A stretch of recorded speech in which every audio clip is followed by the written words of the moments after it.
সম্মানিত দর্শক, আসসালামু আলাইকুম। দেশে এবং দেশের বাইরে যারা দেখছেন জীবনের গল্পে সবাইকে স্বাগত জানাচ্ছি। দর্শক, আমরা এসেছি সেই পরিচিত মুখ ভবির কাছে, কিশোরগঞ্জের ভবি। এবং তাকে প্রবাসী বললে অনেকেই চিনবেন, কারণ প্রবাসী নামে তিনি পরিচিত হয়ে গেছে অলরেডি। তো আমরা সরাসরি তার কাছে যাব, আসলে তার বর্তমান অবস্থা, তিনি কেমন আছেন সেই বিষয়গুলো তুলে ধরার জন্য। চলুন আমরা কথা বলি তার সাথে। আসসালামু আলাইকুম। ওয়ালাইকুম আসসালাম ওয়া রাহমাতুল্লাহি ওয়া বারাকাতুহু। আসসালামু আলাইকুম। ওয়ালাইকুম আসসালাম। কেমন আছেন বোন? আলহামদুলিল্লাহ ভালো আছি। আপনি কেমন আছেন? আছি আলহামদুলিল্লাহ। বোন, আপনার দেশের বাড়ি কোথায় এবং পরিবারের কে কে আছে একটু যদি বলেন। আমার দেশের বাড়ি কিশোরগঞ্জ। আচ্ছা। আমার পরিবারে আমার আব্বু আম্মু আছে আর আমার একটা ছেলে একটা মেয়ে আছে। আচ্ছা, আপনি আসলে এর আগে আমরা একটা গল্পে ছিলাম, সেই গল্পটা আপনি প্রবাসী ছিলেন। জি প্রবাসে থাকা অবস্থায় আপনি হাউস ভিসায় গিয়েছিলেন না? জি ওখানে আসলে আপনার ম্যাডামের হাজবেন্ডের কথা বলছিলেন, যেমনটি যে তার চোখের নজর ভালো ছিল না, তাই আপনি বের হয়ে আসতে বাধ্য হয়েছেন। জি আচ্ছা, সেই বের হয়ে যখন আপনি আসলেন, কার হেফাজতে প্রথমে সংপন্ন হলেন আর কি, মানে কার সাথে বেরিয়েছেন ওখান থেকে? আমি কারোর সাথে বাইরে নেই, একাই বাইর হয়েছিলাম। কেননা প্রবাসীরা সবাই একটু আধটু মানে অনলাইনে চলাফেরা করে। আচ্ছা তো আমিও একটা ইমু গ্রুপে মানে যাওয়া আসা করতাম। আচ্ছা তখন ইমুর গ্রুপ থেকে বলছিল যে এরকম এলাকায় বাঙালি থাকে, তুমি এই জায়গায় চলে আসো যদি ম্যাডাম ভালো না হয় বা সমস্যা হয়। তো আমি ওই জায়গায় চলে গেছিলাম। যাওয়ার পরে দেখি ওই জায়গা বেশি একটা ভালো না। মনে করেন 100 থেকে মনে করেন যে 5টা ভালো, আর সবটি মানে প্রবাস তো মানে চরিত্র একটু লস্যি থাকে। যেমন? যেমন মানে ওরা মানে খারাপ কাজই বেশি করে। সো আমি ম্যাডামের বাসা থেকে চলে আসলাম যে নিজে সেফ থাকার জন্য। তখন এই জায়গায় এসে দেখলাম যে এরকমই মানে খারাপ কাজ করতে পারলে টাকা, আর খারাপ কাজ না করলে টাকা নাই। তো আমি চিন্তা করলাম না, এই ধরনের কাজ আমার দ্বারা সম্ভব না। আচ্ছা তো একটা বাসায় আবার গেছিলাম কাজে, মানে সাপ্তাহিক হিসাবে। তো এখানে করছিলাম কয়দিন, করার পরে তারপরে কই কি না আর টিকা যাব না, যেহেতু মানে বেশিরভাগ ছেলেরা বাঙালি এই এলাকায় ছিল। তো ওই ছেলেরাও মানে পিছনে পড়ে গেছে। তারপরে আমার দ্বারে টাকা সম্ভব হলো না আর কি। তখন পুলিশের কাছে, পুলিশই মানে একদিন কাজে যাওয়ার সময় ধরছে, ধরে নিয়ে গেছে।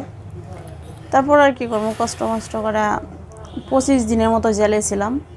না, আপনি যখন, বোন একটু বলি পিছনে যাই, সেটা হলো যে আপনি যখন আপনার যে হাউস বিষয়ে আপনি গিয়েছিলেন, ওখান থেকে যখন বের হলেন, এটা কিভাবে আসলে সহজে তো বের হওয়া যায় না, আমি যতটুকু না, জানি। আমার ম্যাডাম না, জরানে বের হওয়া যায়। জরানে সব কিছু ফ্রি মাইন্ডের, মানে ম্যাডামে যেভাবে চলে একটা মেয়েরাও এভাবেই চালায়, মানে এরকম স্মার্ট করেই রাখে। তো ম্যাডাম আমার অফিস করতো, চাকরি করতো। ম্যাডামের স্বামী দুজন চাকরি করতো। একটা বয়স্ক মা, ওর মা ছিল, আর আমি একটা বাচ্চা রাখতাম জাস্ট, আর ঘরের সংসারে যা কাজ আর কি। তো ম্যাডাম কাছে আমি এগুলি বলার পরে ম্যাডামের পরের দিন আমার কাছ থেকে মোবাইল নিয়ে, মানে রাত্রে বলছিল যে সকালে মোবাইল দিয়ে দিবি আমার কাছে। মানে ম্যাডাম দেখছিল আমি গ্রুপে মানে যাওয়া আসা করি।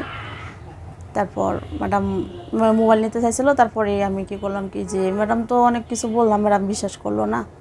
এখন যদি ম্যাডামটা নিয়ে মোবাইল নিয়ে যায় তখন তো আমি অচল হয়ে যাব। একটা প্রবাসীর কাছে কিন্তু মোবাইলটাই আসল। মোবাইল ছাড়া ওরা অন্ধকার, মানে পৃথিবীতে আর কিছু নাই। মোবাইলই সব কিছু প্রবাসীদের জন্য। তো আমি কী করলাম, ম্যাডামে রাত্রে বলছে মোবাইল নিয়ে যাবে, তো সকালে মানে ম্যাডামের বাসায় থেকে অফিসে যাওয়া, মানে ম্যাডাম ওঠার আগে আমি পলাই গেছি, মানে বাসা থেকে বাইর হয়ে গেছি। বাসা থেকে বাইর হয়ে ডাইরেক্ট একটা ট্যাক্সি নিয়েছি, ট্যাক্সি নিয়ে একেবারে ডাইরেক্ট ওই জায়গায় চলে গেছি। মানে ওই জায়গা চিনতেন আপনি? চিন্তাম বলতে কি, ট্যাক্সিওয়ালারে বললেই, মানে জায়গার নাম বললেই, মানে লোকেশন দিলেই নিয়ে যায়। নিয়ে যে আপনার মানে কাছে টাকা ছিল? আমার কাছে টাকা ছিল, হ্যাঁ। আমি মানে ম্যাডামের বাসায় ছিলাম তো 2টা ঈদ পাইছি। একটা ঈদের আগে গেছি, আর পরে আরেকটা ঈদ পাইছিলাম। তো কিছু বকশিস পাইছিলাম, ওইটা ছিল আমার কাছে। কত টাকা পেয়েছিলেন? এই 70 টাকা, জর্ডানের 70 টাকা, 50 টাকা, আমি 70 টাকা বলতে পারি না, ভুলে গেছি। বাংলাদেশি কত? বাংলাদেশের মনে করেন 20 টাকা যদি 3000 টাকা হয়, তো 6, 7, 8,000 টাকার মতো আর কি। আচ্ছা, আপনি কত টাকা বেতন পেয়েছিলেন? আমার স্যালারি ছিল ওই দেশের 170 টাকা। 170 টাকা, মানে তো 5 কোটি 15,000, 18,000, 20,000 টাকার মতন নাকি? এই 20, 25, 26 মানে যে সময় রেট বাড়তো টাকা এরকমই তো আর কি। এটা পেতেন। বাড়িতে টাকা পাঠিয়েছিলেন রেগুলার? হ্যাঁ, ম্যাডামের বাসায় যতদিন ছিলাম টাকা ক্লিয়ার করে পাঠাইছি, মিথ্যা কথা বলে লাভ নেই। পাঠাইতাম, কিন্তু যে মাসে আসলাম ওই মাসে 1 মাসের স্যালারি ম্যাডামের কাছে ছিল। তো ছিলামই মাত্র 7 মাস না 8 মাস ছিলাম ম্যাডামের বাসায়।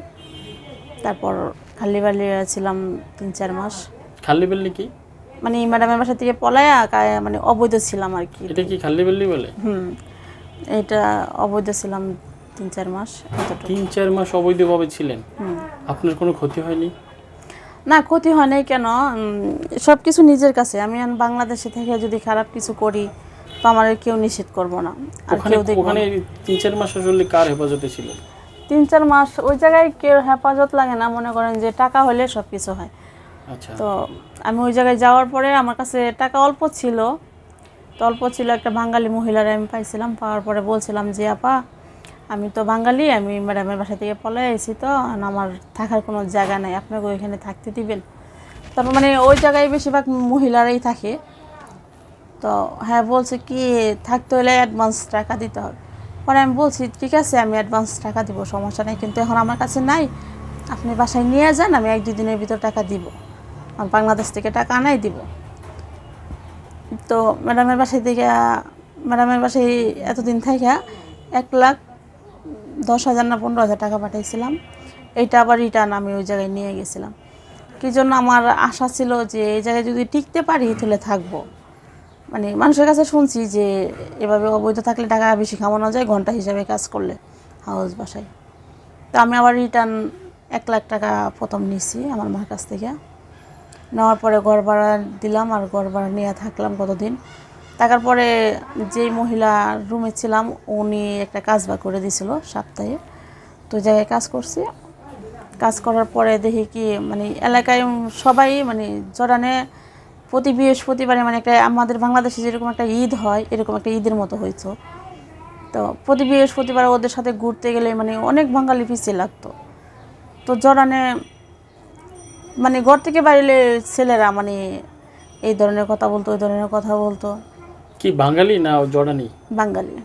কি বলতো যে মানে জর্ডান বেশিরভাগ কেমন থাকে মনে করেন হাবিবি নিয়ে থাকে বেশিরভাগ। হাবিবি বলতে কি আমাদের বাংলাদেশে কাবিন করে একটা বিয়ে হয়, আর ওই দেশে কাবিন ছাড়াই একটা বিয়ে হয়, মানে কন্ট্যাক্ট করে বিয়ে হয়। মানে কন্ট্যাক্ট কেমন, তুমি যতদিন জর্ডানে থাকবা এতদিন আমি থাকবো তোমার পাশে, জর্ডানের এয়ারপোর্ট পর্যন্ত তুমি আমার, এয়ারপোর্টের পরে তোমার আমি চিনি না, তুমি আমাকে চিনো না, এভাবে থাকতো। তারপর আমি বললাম কি না আমি এই ধরনের কিছু আমার দ্বারা সম্ভব না। তারপরে রুমের মহিলাটাও বলতেছে কি যে করলে তো ভালো হয়, তোমারে ঘর ভাড়া দিব, খাওয়া খরচ দিব, তুমি যা কামাবা সব দেশে পাঠিয়ে দেবো। মানে আপনাকে কন্ট্রাক্টে বিয়ে করতে বলছে? কে বলছে? মানে আমার অনেক ছেলে বলতো, তারপর আমার রুমের মহিলাও একদিন আমার বলতেছে এই কথা। তারপর আমি বলছি কি আপা দেখেন আমার হাউজে যখন এরকম ছিল তখন আমি পালাই আইছি, আমি দেশ থেকে 1 লাখ টাকা আনছি, দেশের থেকে টাকা এনে আমি খাইতেছি কি কোনো ছেলের কাছে কি আমি দেহ বিক্রি করার জন্য না। আমি যদি না পারি আমি আবার রিটার্ন বাংলাদেশে চলে যাব, কিন্তু আমি ইজ্জত বিক্রি করে খামো না। তারপরে মহিলাটা বলতেছে তাহলে আমার বাসা থেকে অন্য জায়গায় যাই দেখো, আর আমার এখানে থাকতে হইলে যাগো মানে আকামা টাকামা আছে ফ্রি ভিসা, হেরা আমার সমস্যা করব তোমার এইখানে রাখলে। তারপর আমি বলি ঠিক আছে সমস্যা নেই, আপনি যদি সমস্যা হয় তাহলে আমি চলে যাব। তারপরে এখান থেকে দর্শক আমরা একটু থামিয়ে দিচ্ছি, আমাদের হাতে সময় একেবারেই নেই। আমরা পরবর্তীতে আসলে শুনবো কেন কণ্ঠেকে বিয়ে করেননি ভবি, এবং কেন তাকে বের করে দিল তার সেই রুমমেট, এবং যাকে তিনি আশ্রয় দিয়েছিলেন সেই বাংলাদেশি নারী। সেই বিষয়গুলো আমরা পরবর্তী প্রোগ্রামে তুলে ধরবো। দর্শক আমাদের সাথে এতক্ষণ থাকার জন্য অনেক ধন্যবাদ। আমাদের প্রোগ্রামটা অবশ্যই শেয়ার করে দিবেন। অবশ্যই এই জন্যই শেয়ার করতে বলছি, অনেক নারীরা হয়তো বা ভুল সিদ্ধান্তে প্রবাসে গমন করে থাকেন, প্রবাসে যাওয়ার জন্য সিদ্ধান্ত নিয়ে থাকেন পরিবারের অমতে। হয়তোবা তাদের হাতে প্রোগ্রামটা পৌঁছালে হয়তোবা তারা একটু সচেতন হবেন। দর্শক সবাই ভালো থাকবেন, সুস্থ থাকবেন। আল্লাহ হাফেজ, আসসালামু আলাইকুম।